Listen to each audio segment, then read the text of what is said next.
Excessive use of industrialized building materials continues to push society towards an ecological crisis.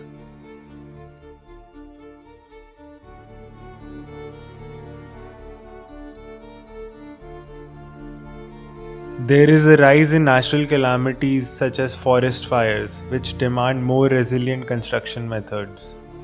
Rural populations are losing rights over the forests and indigenous materials such as slate and timber.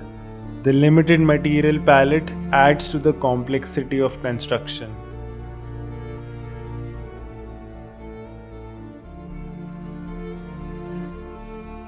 Building with earth has been a practical choice for centuries. However, in the past few decades, houses made using natural materials have declined.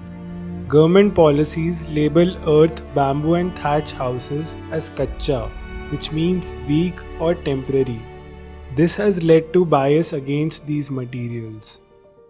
The major barrier to working with natural materials is its low societal image, now linked with poverty. Natural buildings are often wrongly perceived as more vulnerable to rain, less durable, requiring frequent maintenance, and more prone to mold. As a country, India has been practicing circularity in how we build, but the poor image of natural materials has led us to emulate failed Western practices.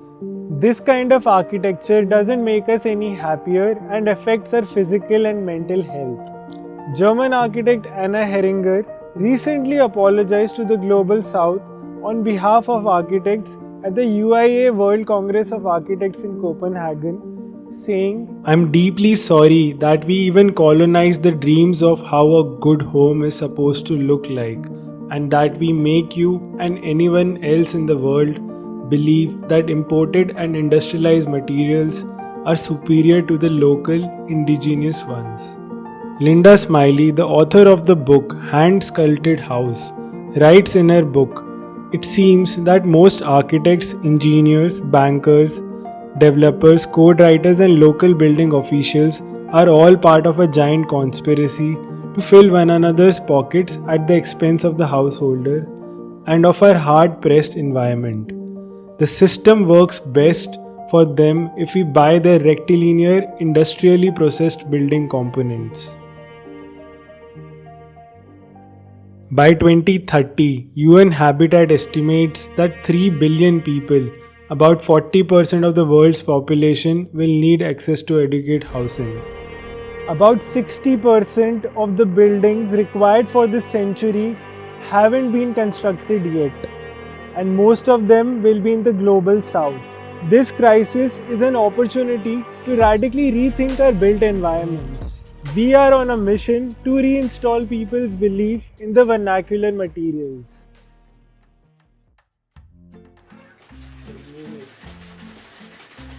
Hoy pienso en qué pasó y cómo me afectó.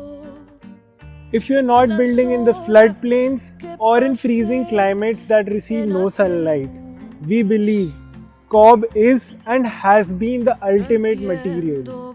People have been building with cob for thousands of years in various parts of the world, from 7-story cob skyscrapers in Shibam, Yemen, to cob houses in Devon, England, which receives horizontal torrential rain. Cob is an Old English term meaning lump or rounded mass. They also use this term for loaf, like a loaf of bread.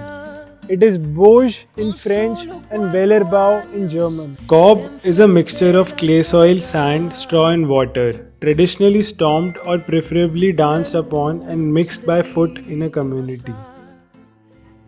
Cob construction can provide a new vernacular architectural aesthetic which is both sustainable and resilient. Cob has a low carbon footprint and involves no factory processing. It is breathable, non-toxic and good for thermal comfort. It is fireproof, soundproof, rot and mold-proof also. Cob is wind and earthquake resistant. See the shake test performed at the Earthquake Research Lab at University of British Columbia.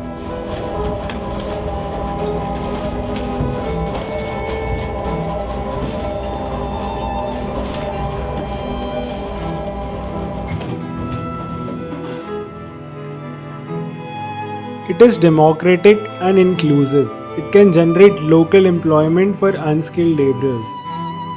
It is idiot proof. One can repair, reshape, and redo. It is flexible and creative.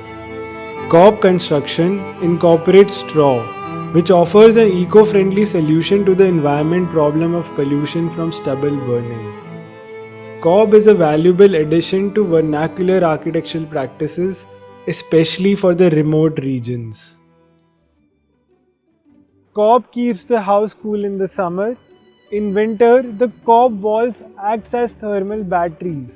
They hold heat in the day from the daily sun exposure, and in the night, it slowly releases the heat, warming the inside. It breathes, absorbs, and releases moisture as and when required, balancing the humidity in the house. There is an English saying that goes, give a cob house good boots and a good roof, and she'll last forever. With good foundation and a good roof, a cob house can last for centuries.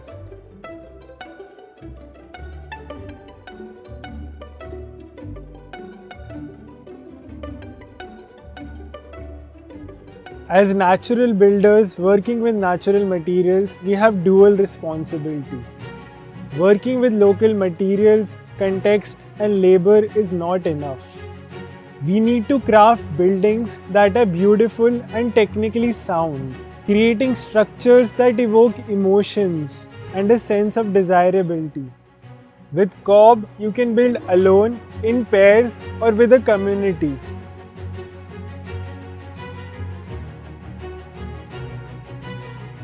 Cob construction is a philosophy, an alchemy of mud, a humble acknowledgement that we belong to the earth.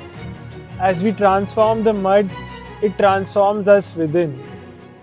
Remember, mud is not just dirt. If you enjoyed watching this video, you might also want to subscribe to our channel and to our Tiny Farm Friends newsletter.